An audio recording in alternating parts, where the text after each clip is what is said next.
La vie d'Alain Aspect. Par une douce journée d'été, le 15 juin 1947, dans la paisible ville du sud-ouest d'Agen, un enfant naissait dans un monde encore en reconstruction après la guerre. Son nom était Alain Aspect. Agen, connu pour ses rivières, ses rues de pierre et son rythme provincial apaisant, ne semblait peut-être pas destiné à devenir le berceau d'une révolution scientifique. Pourtant, les transformations les plus profondes de la compréhension humaine commencent souvent dans les endroits les plus calmes. Enfant, dans la France de l'après-guerre, Alain manifesta très tôt une curiosité naturelle pour comprendre comment le monde fonctionnait. Les nombres avaient pour lui une logique rassurante. La lumière, le mouvement et les lois invisibles de la nature l'intriguaient profondément. Il n'y eut pas de révélation spectaculaire, simplement un intérêt constant et réfléchi pour la réalité. Et cette curiosité tranquille allait, un jour, transformer la physique à jamais.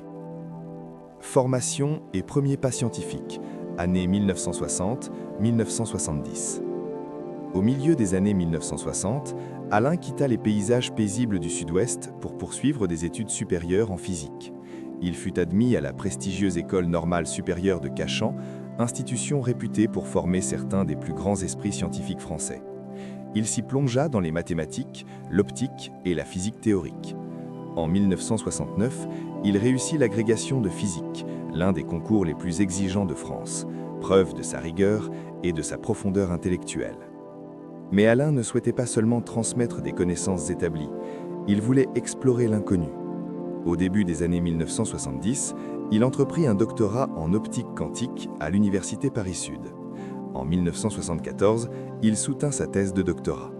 À cette époque, la mécanique quantique intriguait les scientifiques depuis plusieurs décennies.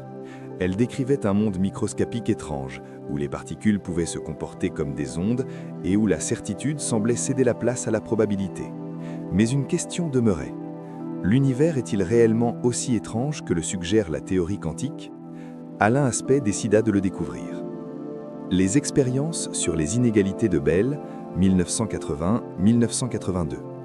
À la fin des années 1970, Aspect préparait des expériences destinées à tester une idée théorique connue sous le nom d'inégalité de Bell. Cette théorie, développée par le physicien John Bell, proposait un moyen expérimental de vérifier si des particules pouvaient réellement partager des connexions instantanées, ce qu'Albert Einstein avait qualifié avec scepticisme d'action fantomatique à distance.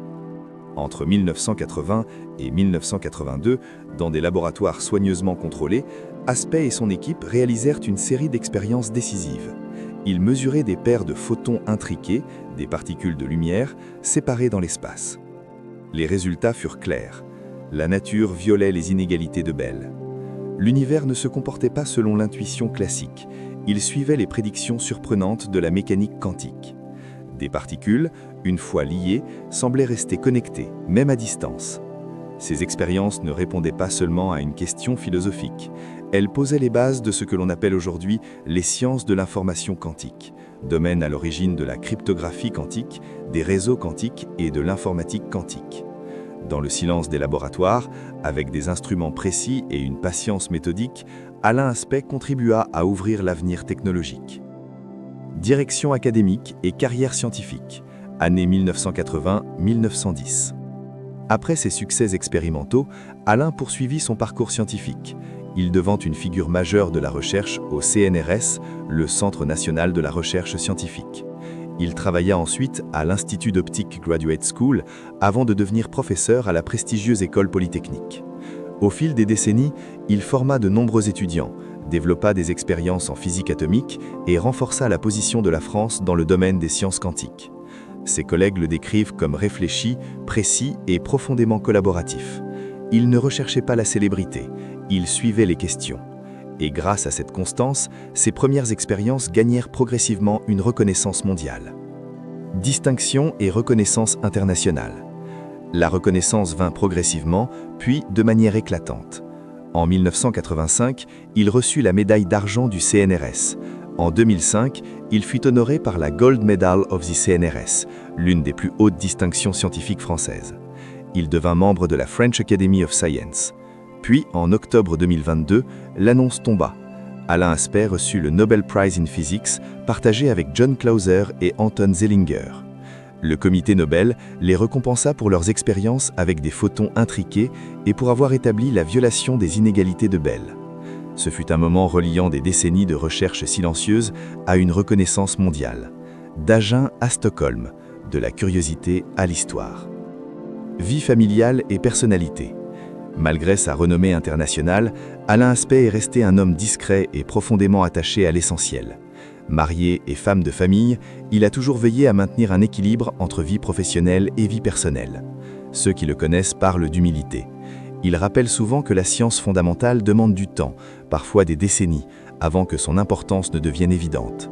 Il défend avec conviction l'éducation, la recherche guidée par la curiosité et la poursuite patiente de la vérité. D'une certaine manière, il incarne encore la sérénité de sa ville natale. Où en est-il aujourd'hui, 2026 ? Aujourd'hui, Alain Aspect demeure actif dans les échanges scientifiques et les réflexions sur l'avenir des technologies quantiques. Il est affilié à des institutions liées à l'Université Paris-Saclay et continue de soutenir le développement scientifique en France et en Europe. Le monde qu'il a contribué à révéler, celui des particules intriquées, n'est plus limité au laboratoire. Les gouvernements et les industries investissent massivement dans l'informatique quantique et les systèmes de communication sécurisés. Et au cœur de cette transformation technologique se trouvent des expériences réalisées au début des années 1980. Des expériences réalisées avec patience, avec précision, dans le calme. Héritage. L'histoire d'Alain Aspect n'est pas celle d'un éclat soudain. C'est l'histoire d'une réflexion constante, d'une curiosité entretenue pendant des décennies, d'un scientifique prêt à interroger la réalité elle-même. Des rues paisibles d'Agen à la cérémonie du Nobel à Stockholm, son parcours nous rappelle que les révolutions profondes commencent souvent par des questions simples. Qu'est-ce que la réalité ? Comment la nature se comporte-t-elle vraiment ? Et que se passe-t-il lorsque nous osons mesurer l'invisible ? Dans la poursuite calme des réponses, Alain Aspect a transformé notre compréhension de l'univers. Et peut-être comme les paysages paisibles du sud-ouest de la France, son histoire nous enseigne-t-elle que la profondeur n'a pas besoin de bruit, seulement de patience, seulement d'émerveillement, seulement de lumière.